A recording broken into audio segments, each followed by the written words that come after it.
Smart మీటర్లు బిగించవద్దంటూ ప్రజా సంఘాలు పలు అభివృద్ధి కమిటీల ఆధ్వర్యంలో కృష్ణా జిల్లా గుడివాడ విద్యుత్ శాఖ డివిజనల్ ఇంజనీర్ కార్యాలయం వద్ద ధర్నా నిర్వహించారు. పేద ప్రజలను మరింత పేదవాడిగా దిగజార్చే ఈ స్మార్ట్ మీటర్లను బిగించడానికి తాము అంగీకరించబోమని తెలిపారు. అదానీ కంపెనీకి చెందిన ప్రైవేటు వ్యక్తుల కనుసన్నల్లో ప్రభుత్వాలు పనిచేస్తున్నాయని, కార్పొరేట్ సంస్థలకు లబ్ధి చేకూర్చేందుకే స్మార్ట్ మీటర్లను ఏర్పాటు చేస్తున్నారని మహిళలు ఆరోపించారు.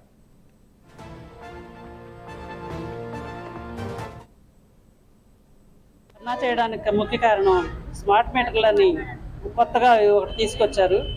కానీ అది ప్రజలను కూడా అర్థం చేసుకోవాలి కదా.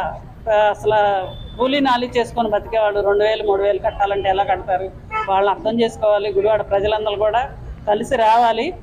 ఇది జరిగేది నష్టం అందరికీ జరుగుద్ది, వాళ్ళకి పెద్ద ఎత్తున జరుగుద్ది, మాలాంటి పేదవాళ్ళకి కూడా పెద్ద ఎత్తున జరుగుద్ది.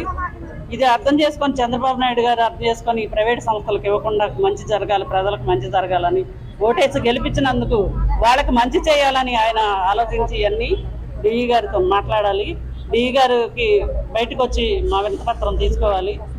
కానీ చాలా ఇలా ప్రజల నష్టం చేయకూడదు కదా. వాళ్ళు ఎంత చేసినా వాళ్ళు ప్రైవేటు సంస్థలో వచ్చి మళ్ళీ వాళ్ళు కరెంటు మీటర్లు బిగించి వాళ్ళు కరెంటు బిల్లులు ఎక్స్ట్రా వేసి పోతే నష్టపోయేది ప్రజలే కదా. అప్పుడు వ్యతిరేకత మీకే వస్తుంది, ఆ శాఖ మీకే తగులుతుంది. అది అర్థం చేసుకొని మీరు స్మార్ట్